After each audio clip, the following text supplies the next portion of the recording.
Welcome back to the show. It is John Pollock with you. Coming up on Saturday night from AT&T Stadium in Arlington, Texas, it's going to be Saul Canelo Alvarez challenging our guest at this time. He is the WBO super welterweight champion, the unbeaten Liam Smith, who joins us now. Liam, training with Amir Khan, they gave you very unique access to this fight and strategy preparing for Canelo Alvarez. Tell us what you learned from that loss by Khan and what gives you an edge on Saturday night. Not much that I think that I can go and take from that fight. You know, we're two different styles, me and Amir Khan. The build up to their fights helped me because it helped me being around a big stage, a fight of this magnitude now. So, you know, that's what it helped. But from the style of the fight and the way the fight went, you know, I don't do the things Amir done well in that fight. I also don't do the things Amir done wrong in that fight. So it's not really much I can draw from in that fight.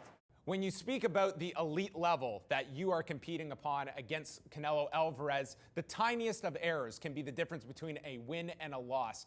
What error or what mistake do you plan on capitalizing on Saturday against Canelo? I think there's a couple I can capitalise on. You know, I think he's a very good fighter, but I don't think defensively he's the best fighter, and I just think it's going to take someone to take that gamble with him. And you know, I don't think many people have took the gamble, you know, to throw when he throws or things like that. You know, his non-punching hand is not very good. Then there's another way, you know, when he likes to go for his walk and, you know, admire his work, he likes to have his little rests in between rounds. You know, it's my job to not let him do that. So there's ways I can go into this fight and exploit him. This is the biggest stage you've ever competed upon in your boxing career. Did you do anything different to prepare yourself psychologically, fighting someone the level of Canelo and at a massive stadium such as AT&T Stadium?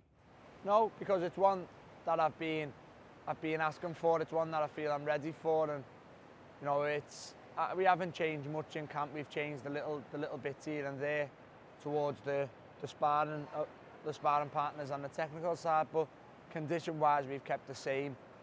And mentally-wise, you know, I feel when I become world champion, I wanted these big fights. I also feel I'm ready now to make this step up to this level. You know, Canelo's at this level because he's had the chance to get to this level. You know, he fought Shane Mosley, Cotto, Khan. You know, I haven't had them fights yet, not for the lack of trying. So now I've got the fight with Canelo, I intend to do that. Earlier this week, you had accused Alvarez of ducking Gennady Golovkin. What kind of reaction were you hoping for with that statement?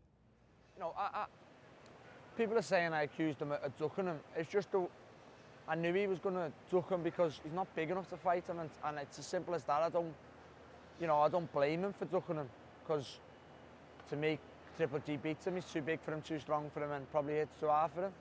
So I knew he was always going to duck him, because I also know Canelo Alvarez is not a 160 fighter, and if he is a 160 fighter, he shouldn't be making 154 against me. So, you know, that was the method by it, and what I said by it was he went the wrong way about doing it.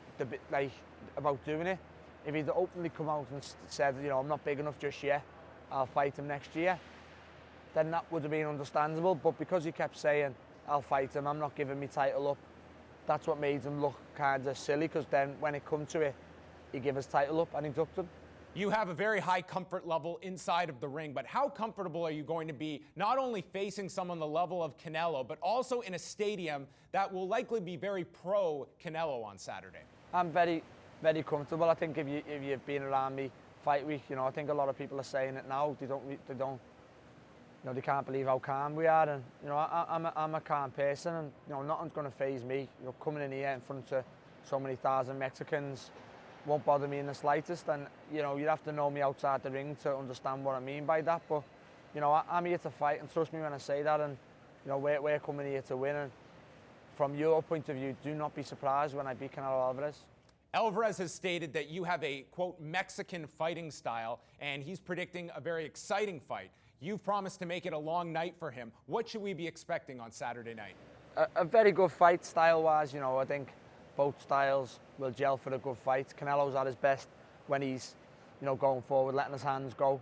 I know he can box as well, but, you know, and I'm at my best when I'm going forward and, you know, having a fight. So, I think it's going to gel well for a good fight. Obviously, like I say, if I think they're going to come for me and come for me early, so you know, if he does and he doesn't hurt me and doesn't get me out of there early, then he's in for a long night, because that'll be a mistake on their behalf, because I get better as the fight goes on.